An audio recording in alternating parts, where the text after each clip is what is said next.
आज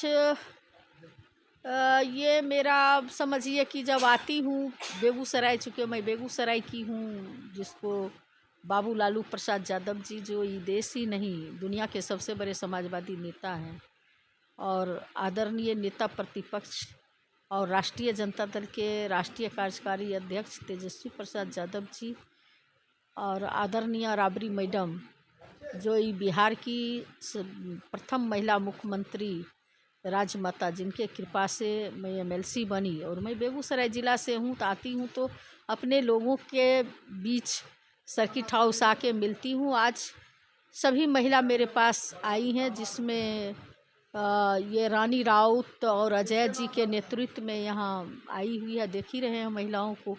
इन लोगों का कुछ प्रॉब्लम है। प्रॉब्लम ये है कि इन लोगों को चुनाव से पहले 10-10 हज़ार रुपया या चुनाव पीरियड में ही 10-10 हज़ार रुपया का लालच दिया गया कि पुनः जो है आप लोग को 2 लाख देंगे।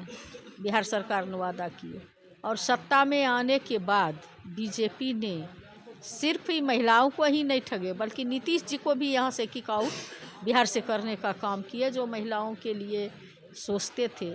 सबसे पहले तो इस देश का पहला आदमी बाबू लालू प्रसाद यादव है, जिन्होंने महिला को के बारे में जो पीरियड लीव आज मिल रहा है, जो मैटरनिटी लीव महिलाओं को दिया गया, पहले बाबू लालू प्रसाद ही दिए, तब पूरे देश में लागू हुआ। और इन महिलाओं के साथ एक सत्यम काम फाउंडेशन नाम का एक संस्था आई और हमारी जो बेगूसराय की महिला है, उससे समझिए लाखों लाख रुपया जो है ठग करके चला गया, लाखों लाख रुपया।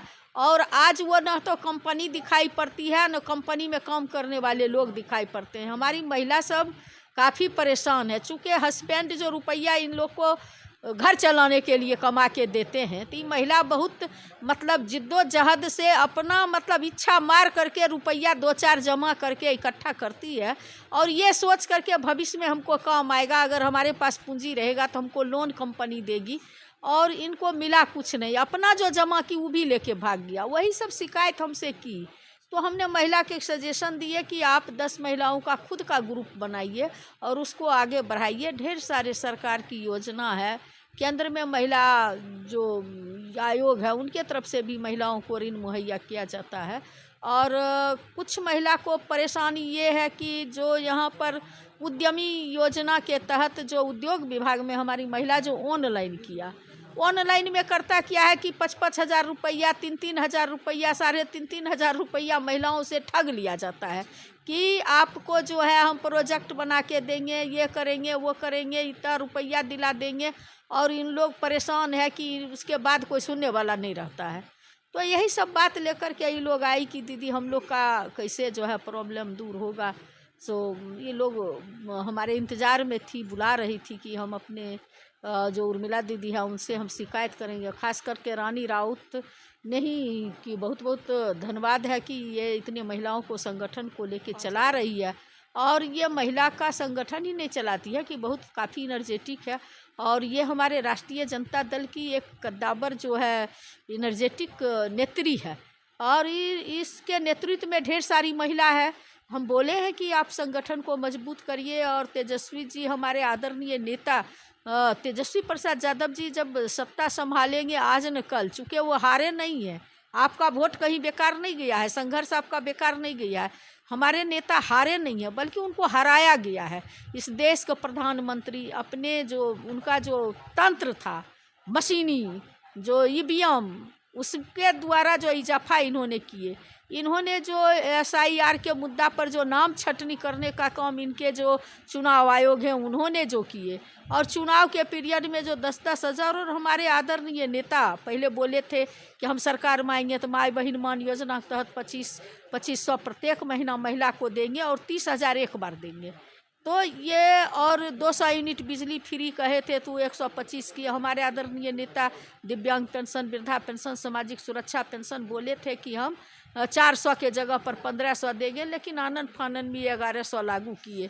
तो ये ढेर सारी बातें थे जो हमारे आदरणीय नेता का चीट करके, चोरी करके ये लोग जो है सत्ता में आए और देश का गृह मंत्रालय से लेकर के जहाँ जहाँ बीजेपी की सरकार थी उनके मुख्यमंत्री से लेकर के सारे तंत्र हमारे एक नेता के पीछे अभिमन्यु वध उन्होंने किया।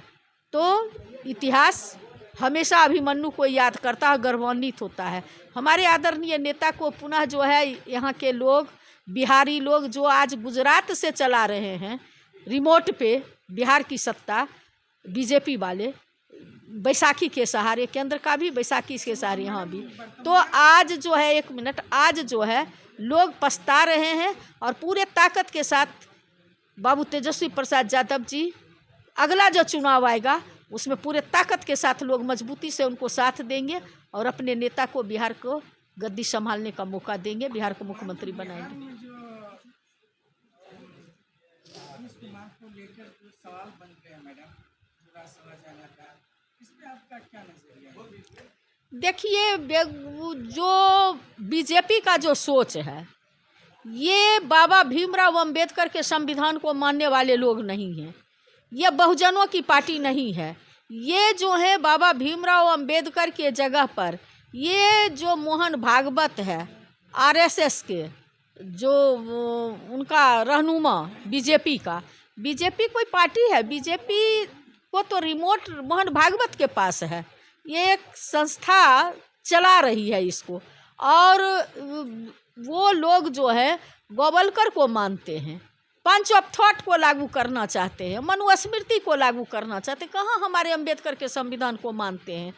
तब बीजेपी जो है बहुजनों की शासन को, बहुजनों की बढ़ते कद को और बहुजनों के बैनर तले वो बैठना पसंद नहीं करते हैं। उसी के तहत आज नीतीश कुमार जी को भी चेहरा चमका लिया कि 2025 25 से 30 और फिर से नीतीश, और जब गद्दी पर आ गया, जब इतना बड़ा मिल गया उनको मैंडेट की इस बार भी, जब आप देखें कि 24 में भी जब चुनाव थी तो 24 के चुनाव में भी लोगों ने 24 सीट देने का काम किया केंद्र को, और 2014 में 40 में से 39 पार्लियामेंट की सीट दिया। लेकिन बिहार को कभी कोई चर्चा नहीं नरेंद्र मोदी ने किए, बिहार पर कोई तरह का बात नहीं किए।